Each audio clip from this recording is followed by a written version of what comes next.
অনেকদিন আগের কথা, একটি গ্রামে একটি বাঘ বসবাস করত। তার একটি কলার বাগান ছিল।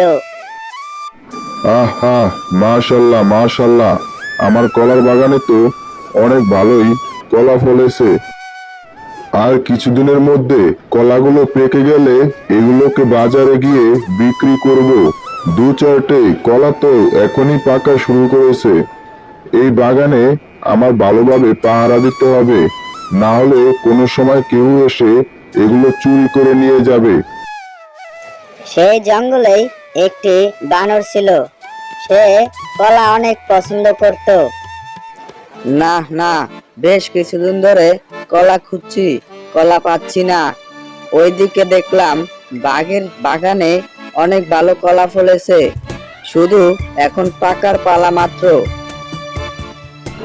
না না, অনেকক্ষণ পাহারা দিয়েছি, এখন একটু যাই, ঘুমিয়ে নেই।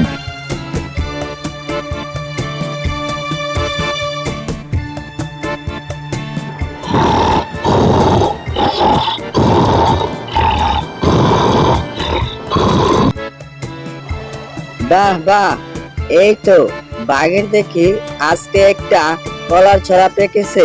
না না, এই সুযোগ, বেটাকে কোথাও দেখতে পাচ্ছি না, এই ফাঁকেই কলাগুলো নিয়ে সরে পড়ি।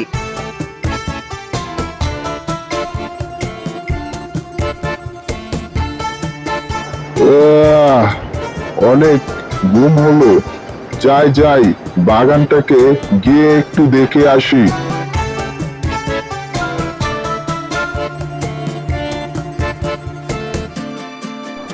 আয় হায়, এটা কি হলো? আমার এই কলা গাছটার কলা কোথায় চলে গেল? তাহলে কি আমার বাগানে চোর ঢুকেছে? না না, একটু সাবধানে থাকতে হবে। তারপর বাঘ সারাদিন পাহারা দিতে থাকে। বাহ বাহ, বাঘের কলাগুলো তো বেশ মজাই ছিল। যাই যাই, আজকেও কিছু কলা নিয়ে চলে আসি।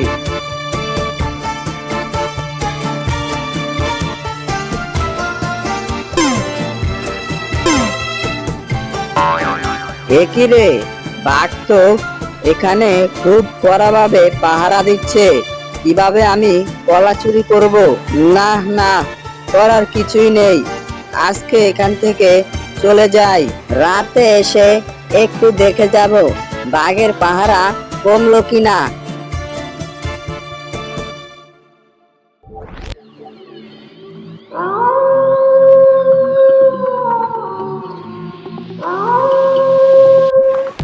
বাহ বাহ, বাঘ তো তাহলে বাগানে আর নেই। এখনই দেখি কিছু কলা নিয়ে যাওয়া যায় কিনা। তারপর বানর সেখান থেকে কিছু কলা নিয়ে চলে আসে।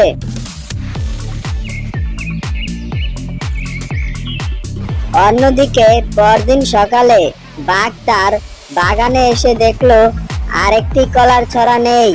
না না, এটা তো ভাতা না। প্রত্যেকদিন কলা চুরি হওয়া, এটা তো আমি দেখতেছি খুবই খারাপ। না না, আজকে যেভাবেই হোক চোরকে ধরবই। অন্যদিকে বানরটি আবারও কলা চুরি করতে আসে। এই রে, বাঘ বেটা তো আজকে পাহারা দিতেছে।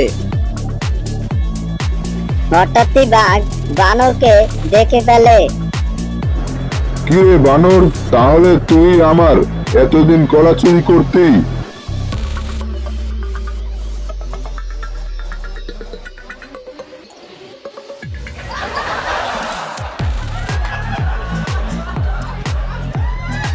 বন্ধুরা, আমাদের কার্টুনগুলো যদি তোমাদের কাছে ভালো লেগে থাকে তাহলে আমাদের চ্যানেলটিকে সাবস্ক্রাইব করে রাখো।